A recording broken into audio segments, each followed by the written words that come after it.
promise that you'll catch me.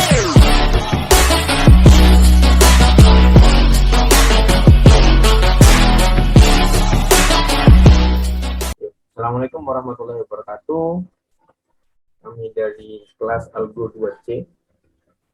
Di sini kami akan menjelaskan atau mempresentasikan tentang aplikasi kami, yaitu tentang aplikasi pengefektifan dan pengefisienan dalam mendistribusikan bantuan, yaitu dari aplikasi bantu.in.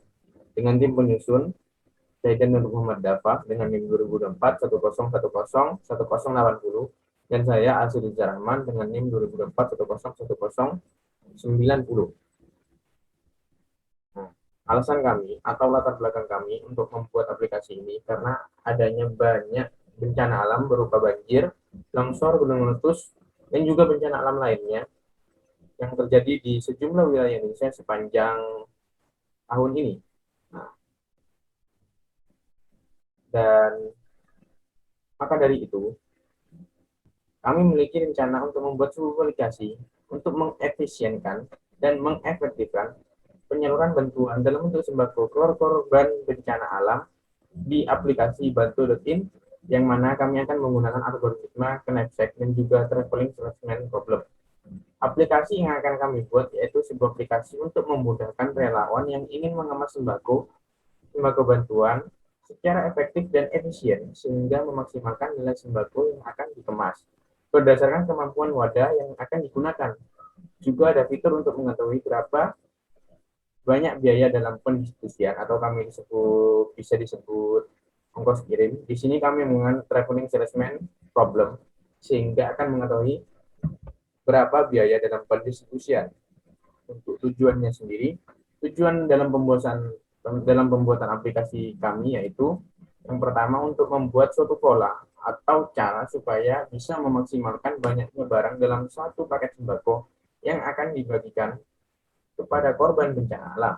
Yang kedua, untuk mengetahui berapa biaya dan juga jarak yang efisien dan efektif untuk pendistribusian bantuan sembako. Untuk selanjutnya yaitu penjelasan dari program. Silakan Saudara Sigit. Baik, terima kasih. Saya akan menjelaskan tentang bagaimana program ini dibuat dan bagaimana alur kerjanya. Yang pertama di sini untuk program yang telah kami buat membutuhkan 4 modul. Yang pertama adalah modul OS, kemudian modul JSON, modul datetime, dan modul permutasi.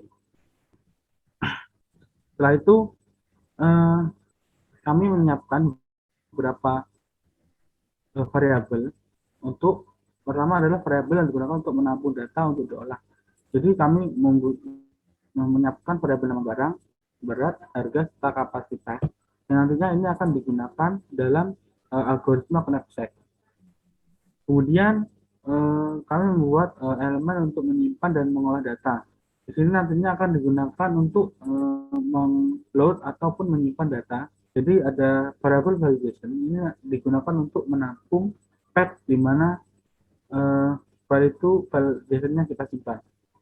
Kemudian data disimpan ini nantinya digunakan untuk meload ataupun menuliskan atau menyimpan data ke dalam validation. Kemudian tujuan ini akan menampung kemana saja bantuan akan dikirim. Kemudian asal ini akan menampung dari mana barang atau bantuan tersebut dikirim. Kemudian di sini ada nilai maksimal bantuan. Ini digunakan untuk mencari dalam satu wadah itu sebenarnya nilai maksimal yang kita hasilkan itu berapa untuk barang-barang yang kita masukkan. Kemudian barang di pack ini akan menampung nama barang-barang apa saja yang kita masukkan ke dalam wadah tersebut. Kemudian ongkir minimal ini nantinya akan dihasilkan dengan algoritma traveling salesman problem, yang mana akan menghasilkan ongkos kirim yang minimal akan ditambah. Kemudian menggunakan algoritma traveling salesman problem juga akan dihasilkan jalur minimal. Yang pertama adalah fungsi main. Fungsi main di sini kami gunakan untuk menampilkan halaman utama dari program kami. di mana akan ada pengepakan dan pengiriman bantuan serta riwayat kirim lalu exit. Di sini kami menyediakan beberapa percabangan untuk memilih fitur mana yang ingin digunakan. Selanjutnya ada fungsi regression. Regression ini kami gunakan untuk meload data dari file regression. Ada argumen data dan tujuan. Data ini akan digunakan untuk mengambil dari file mana kami ingin mengambil datanya. Kemudian tujuan ini akan digunakan untuk kemana tujuan atau kemana kita menampung data yang telah kita ambil dari file JSON tersebut. Kemudian ada fungsi regression. Regression ini kita membutuhkan argumen data dan asal. Data ini dari file mana file JSON-nya, kemudian asal ini variabel yang kita gunakan untuk menampung atau data untuk menulis ulang file JSON-nya. Kemudian ada fungsi title ini untuk menampilkan judul dari aplikasi kami. Kemudian ada fungsi clear screen digunakan untuk membersihkan komen lain agar tetap rapi. Kemudian masuk ke dalam fungsi pengapakan barang. Di sini user akan diminta untuk menginputkan nama barang, berat, serta harganya. Kemudian akan ditambahkan ke dalam masing-masing list nama barang, berat, harga. Selain itu, user juga akan diminta untuk menginputkan berapa kapasitasnya. Kemudian ditampung di variabel yang telah disiapkan di atas. Untuk data-data yang telah diinputkan oleh user tadi akan diolah lagi dengan algoritma knapsack pada fungsi knapsack. Jadi di fungsi knapsack ini kita membutuhkan dua variabel global, yaitu nilai maksimal bantuan serta barang yang dipakai. Untuk pertama pada langkah-langkah algoritma knapsack, kita dimudahkan untuk membuat tabel yang nantinya digunakan untuk dalam pengolahan data knapsack-nya. Kemudian kita membuat perulangan seperti yang ada pada rumus algoritma knapsack. Maka akan dihasilkan value maksimal dari barang-barang yang telah kita inputkan tadi.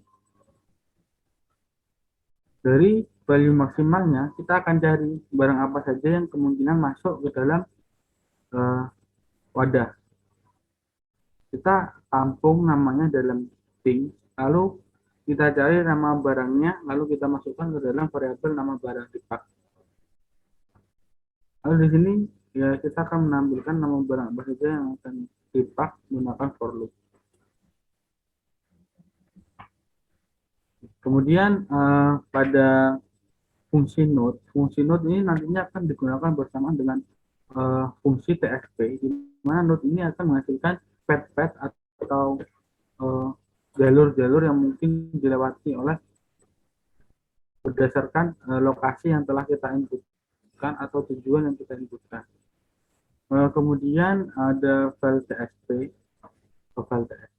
fungsi TXP membutuhkan argumen graph, starting point, daerah, nodes, current cost, count, dan cost.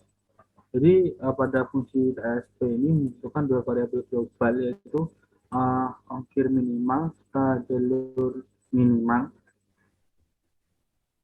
Di sini kita menggunakan path yang kita hasilkan dengan fungsi node tadi, kita olah lagi di sini. Jadi kita cari nilai maksimumnya dari tiap-tiap node tadi itu berapa.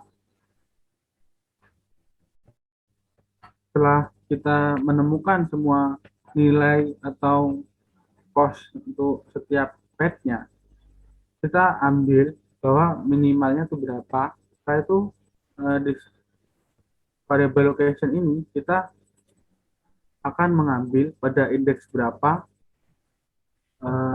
nilai itu minimal dalam variable all cost. Setelah menemukan indeksnya, kita akan menyimpan path-nya. kita cari berdasarkan indeks yang udah kita cari tadi, path-nya ternyata yang mana. Kemudian fungsi lokasi kirim. Fungsi lokasi kirim ini digunakan untuk eh, data yang nantinya dimasukkan ke dalam fungsi node yang di atas tadi. Jadi di sini user diminta untuk menginputkan tujuan tujuan yang akan dituju oleh bantuan tersebut serta menginputkan jarak antar tujuan yang telah diinputkan.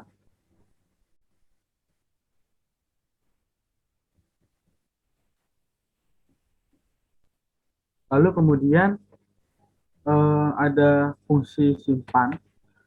Simpan ini nantinya digunakan untuk menyimpan semua data yang telah dihasilkan berdasarkan algoritma-algoritma yang ada ke dalam file JSON. Di sini kita memerlukan semua variabel yang telah kita inputkan di atas, lalu kita masukkan ke dalam suatu dictionary, yaitu data pengepakan barang. Jadi kita tentukan untuk masing-masing key-nya, ada key tanggal, ada key nomor, ada key asal, key tujuan, key maksimal value, key barang di pak, key ongkos di minimal, lalu key seluruh penimbulan. Lalu kita definisikan setiap key dengan value yang telah kita buat tadi, yang telah dihasilkan oleh algoritma di atas. Lalu di sini ada fungsi tampilkan data. Tampilkan data ini kita akan mengambil data-data yang telah kita simpan di file record.json, kita tampilkan dalam bentuk tabel-tabel. Lalu untuk melihat detailnya, nanti kita hanya akan pada awalnya hanya akan ditampilkan tabel yang berisi nomor, tanggal, dan asal. Kemudian tujuan. Lalu kita akan diminta untuk menginputkan data mana yang ingin kita lihat detailnya. Kemudian akan ditampilkan data yang telah disimpan di file JSON. Kemudian ada ini if name, main, run name. Ini digunakan untuk menjalankan fungsi main. Mungkin cukup penjelasan dari saya. Baik, selanjutnya akan saya jelaskan bagaimana cara kerjanya dari sebuah program ini. Pertama saya jelaskan terlebih dahulu, dan berikut adalah interface atau tampilan dari aplikasi Bantu.in. Selanjutnya yaitu fitur pertama, itu pengembangan dan pengiriman bantuan. Ketikkan 1 untuk masuk ke menu. Ya, selanjutnya yaitu penginputan nama barang. Misalnya di sini saya inputkan barang yang berupa Indomie. Untuk beratnya yaitu 1 kilo dan harganya 40.000. 40.000. Nah, di sini akan ditanya apakah inputan sudah benar. Apabila benar, tekan Y. Apabila tidak, atau Anda ingin menginputkan barang secara ulang, dalam artian apabila ya data di atas ada yang salah, bisa input ulang. Kalau sudah benar, tinggal tekan Y. Nah, di sini ditanya lagi apakah ada inputan lagi. Kalau Y itu ada, silakan tekan Y. Kalau tidak ada, silakan tekan N. Di sini saya ingin menginputkan lagi barang, tekan Y. Lalu yaitu berupa beras. Di sini berat misal 5 kilo dan harga barang dalam rupiah yaitu 55.000. Terus di sini 55.000. Selanjutnya apakah inputan sudah benar? Y. Apakah ada inputan lagi? Misal kita tekan N atau tidak, maka akan ditanya wadah untuk kapasitas wadahnya berapa kilo. Misal di sini saya ketikkan 6 kilo dan tekan enter, lalu akan keluar seperti ini. Value barang yang didapatkan ada 95.000. Barang yang akan dipak yaitu beras dan juga Indomie sebenarnya. Yaitu kalau sudah tekan enter untuk masukkan tujuan. Di sini bisa disingkat saja. Misalkan tujuannya Jember, SBY. Dan asal bantuan yaitu STB atau Situbondo. Jarak STB ke Jember 60, jarak STB 250, kita hitung kasar saja. Jarak Jember ke STB itu 60, jarak Jember ke SBY itu 200, dan jarak SBY ke STB itu 250. Jarak SBY ke Jember kita asumsikan 200. Nah, nanti akan ketemu yaitu ongkos minimal 998.800. Hal ini didapatkan dari perkiraan penggunaan bensin pada mobil box yaitu 5 km per liter, yaitu rutenya Situbondo Jember SBY Situbondo, STB atau Situbondo Surabaya Jember Situbondo. Akan kembali untuk modal utama. Selanjutnya yaitu riwayat kirim. Di sini data yang sudah diinputkan akan masuk ke sini. Dan untuk melihat data, tinggal kita ketikkan nomor urut berapa. Misalkan kita ketik 1 untuk melihat data di tanggal 8 Juni. Enter, lalu ikut data yang dihasilkan. Buat berupa susu dan mie. Jadi pengiriman Jember Malang di Jember. Untuk keluar tinggal tekan enter, dan apabila sudah selesai menggunakan aplikasi, kita ketikkan angka 3 dan enter, aplikasi akan keluar. Sekian presentasi dari kelompok kami. Kurang lebihnya mohon maaf. Wassalamualaikum warahmatullahi wabarakatuh.